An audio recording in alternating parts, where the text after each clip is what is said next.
ఇది మనం సాధించుకున్న తెలంగాణ. పల్లెలన్నీ పల్లెలన్నీ పల్లెలన్నీ ప్రగతి పథంలో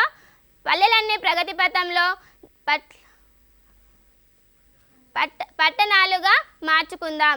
బంగారు తెలంగాణను మనం సాధించుకుందాం. ఇప్పుడు మనకు చూడండి స్వరస్, ఒకప్పుడు స్వయం పోషక గ్రామాలుగా ఉన్న తెలంగాణ గ్రామాలు మనకు కరువు పీడిత వల్ల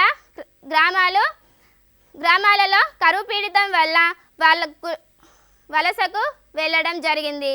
అక్కడ తెలంగాణ రాష్ట్రంలో లక్షలాది మంది వలసకు వెళ్ళిన పొట్ట చేత పట్టుకొని ఇతర రాష్ట్రాలకు గల్ఫ్ దేశాలకు పోయిన ఆ తెలంగాణ చెరువుల పునర్నిర్మాణం ద్వారా వ్యవసాయాభివృద్ధి సాధిస్తే ప్రజలకు ఉపాధి దొరికినట్లయితే వలసలు ఆగిపోతాయి. ప్రభుత్వం చెరువుల పునరుద్ధరణ జరగడానికి మిషన్ కాకతీయ అనే కార్యక్రమాన్ని ప్రారంభించింది. ఈ విధంగా చెరువుల పునరుద్ధరణ జరిగితే నీరు మనకు నిలువగా ఉండి ఇది మనం బంగారు తెలంగాణను సాధించుకున్న వాళ్ళం అవుతాము.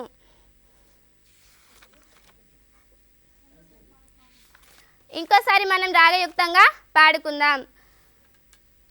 కూలి మస్తుగా దొరుకుతాదని కోస్త దేశం పోతివా, ఎన్నడస్తవు లేబరి పాలమూరి జాలరి, గోకులాష్టమి దాటిపోయిన గొడ్ల డొక్కలు గుంజిన, వాగులలో వంకలలో వానపాములు ఎండిన, చినుకురాలే ఆశ లేదని చెల్లకుంటలు పర్రెపడెన, కూలి మస్తుగా దొరుకుతాదని కోస్త దేశం పోతివా, ఎన్నడస్తవు లేబరి పాలమూరి జాలరి, చాలువానే పడదు సరళ సాగరం నిండేది కాదని, చౌటమడుగులే ఎండి కోయిల సాగరం నిండేది కాదని, పైరులన్నీ వరుగులయ్యే పల్లెలో బ్రతికేది ఎట్లని, కూలి మస్తుగా దొరుకుతాదని కోస్త దేశం పోతివా, ఎన్నడస్తవు లేబరి పాలమూరి జాలరి, కొడి మెలుగాలాల గడెలు గుడిసెగు విసిరిపోతివా, నజకాతు నైలాను వలనే నడుం చుట్టుకపోతివా, తిరిగి మన్నెం కొండ దేవుని దిక్కు మొక్కుతూ పోతివా, కూలి మస్తుగా దొరుకుతాదని కోస్త దేశం పోతివా, ఎన్నడస్తవు లేబరి పాలమూరి జాలరి, మెరిగ చాపకు బచ్చ చాపకు మరిగి రాకనే పోతివా, చందమామల పరక పిల్లల చారు మరచే పోతివా, ఎన్నడస్తవు లేబరి పాలమూరి జాలరి, కోస్త బెస్తల పడవలల్లో కూలివైన కర్మమెందుకు, ఎగువ కృష్ణాన కట్టను ఇంతవరకు వేయనందుకు, ఏడవుంటివో లేబరి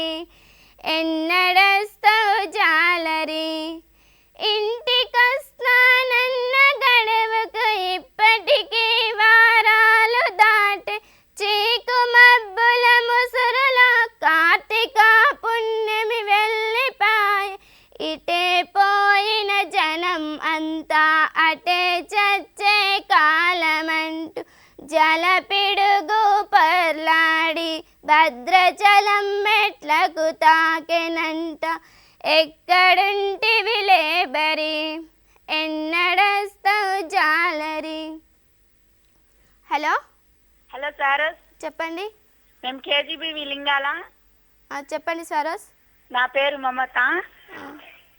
నేను 9th క్లాస్ చదువుతున్నాను. ఓకే, మీ డౌట్ చెప్పండి.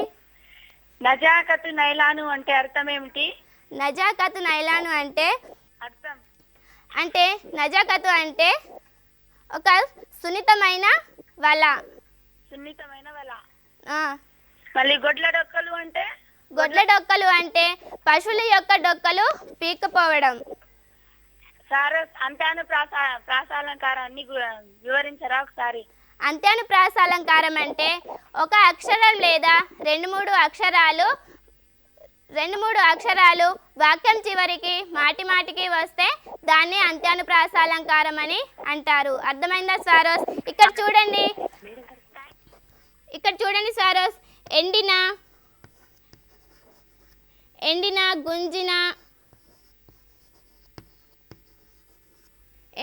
గుంజిన పోతివా, ఈ పదాలకు వాక్యం చివర ఒకే పదం వచ్చింది కాబట్టి దీన్ని మనం అంత్యానుప్రాసాలంకారం అని అంటారు. అర్థమైందా సారస్? హలో హలో హలో హలో చెప్పండి సారస్, మీ doubt. Hello, good morning. Hello చెప్పండి. చాలు అంటే ఏంటి? చాలు అంటే సంవత్సరం. ప్రకృతి వికృతులు చెప్పండి. ప్రకృతి వికృతులు. ప్రకృతి పదం, వికృతి పదం. చాలు అంటే సంవత్సరం.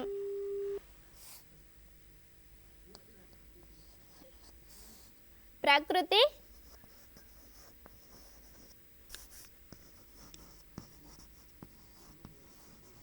వికృతి.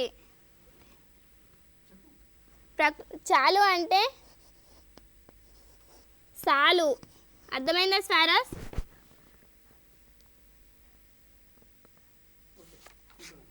Hello hello hello hello hello చెప్పండి సారస్. Good morning Swara. Good morning, చెప్పండి మీ doubt. Good morning Swara. Good morning, చెప్పండి మీ డౌట్. కేజీబీవి మల్లాపూర్. చెప్పండి సారస్. గోకులాష్టమి అనే పదాన్ని కవి ఎందుకు ఉపయోగించారు? గోకులాష్టమి అనే పదాన్ని కవి ఎందుకు ఉపయోగించారో వివరించండి ఒకసారి. గోకులాష్టమి అంటే గోకులాష్టమి వచ్చిందంటే వర్షాలు మనకు పడవు కదా సారస్. అందుకని గోకులాష్టమి దాటిపోయినా వర్షాలు రావని, ఇక్కడ పంటలు పండవని, పశువులకు మేత దొరకక పశువుల యొక్క డొక్కలు పీక్కుపోయాయని మనకు కవి తెలిపారు సారస్. అర్థమైందా సారస్? హలో హలో హలో చెప్పండి సారస్. Good morning sir. Good morning, I'm Nagar Kurnool KGBV. చెప్పండి సారస్. ఉకార సంధి గురించి ఒకసారి ఏంటి సారస్? ఒకసారి వివరించరా? ఉకార సంధి. హలో సారు, ఉకార సంధి గురించి వివరించరా? ఉకార సంధి సారస్. ఇక్కడ చూడండి ఎట్లని ఉంది కదా సారస్.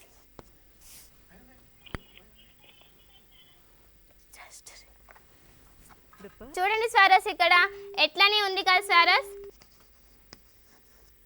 ఎట్లని అంటే ఎట్లు ప్లస్ అని. దీన్ని మనం ఎట్లు అన్నప్పుడు మనకు ఊకి ఆపరమైంది కాబట్టి ఉకార సంధి అని అంటాము. అర్థమైందా సారస్? అర్థమైందా saris?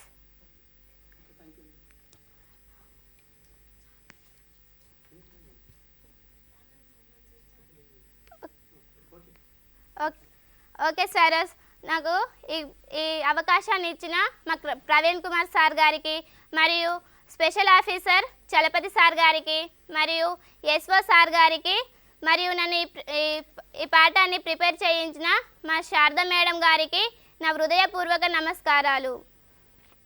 Okay, thank you saris.